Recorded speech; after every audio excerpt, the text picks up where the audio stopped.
Exodus chapter 37 is where the furniture game goes next level, because now it's time to build the holy relics for the tabernacle. And who's in charge of this divine carpentry? None other than Bezalel, the ancient world's top artisan.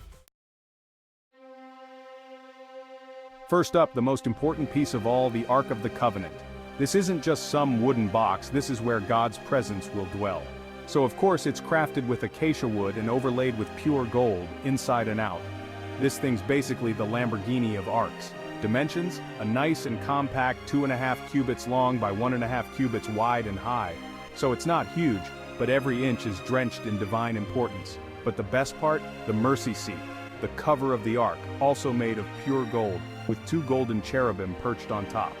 These aren't your average cute little angels. They're fierce, majestic creatures with wings that stretch out and almost touch, hovering over the mercy seat like they're guarding the ultimate treasure. Next, Bezalel moves on to the table where they'll place the bread of the presence, the sacred bread that symbolizes God's everlasting provision.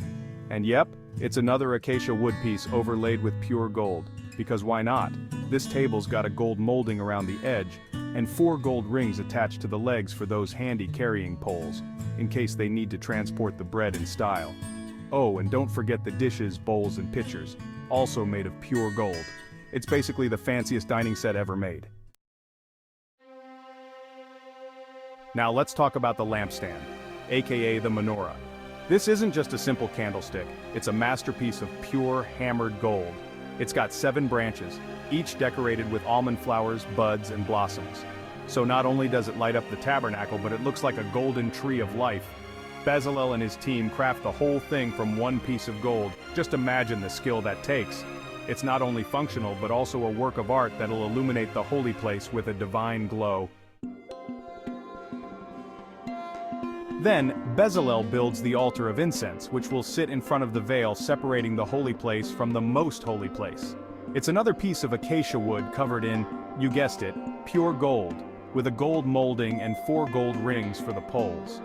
This altar is where they'll burn sweet-smelling incense, symbolizing the prayers of the people rising up to God. It's like setting the ultimate spiritual mood, with incense wafting through the tabernacle while the priests do their thing.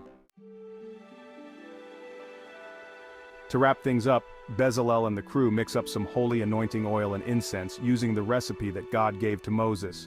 This isn't just any oil or incense, it's a sacred blend, reserved only for the tabernacle and its items.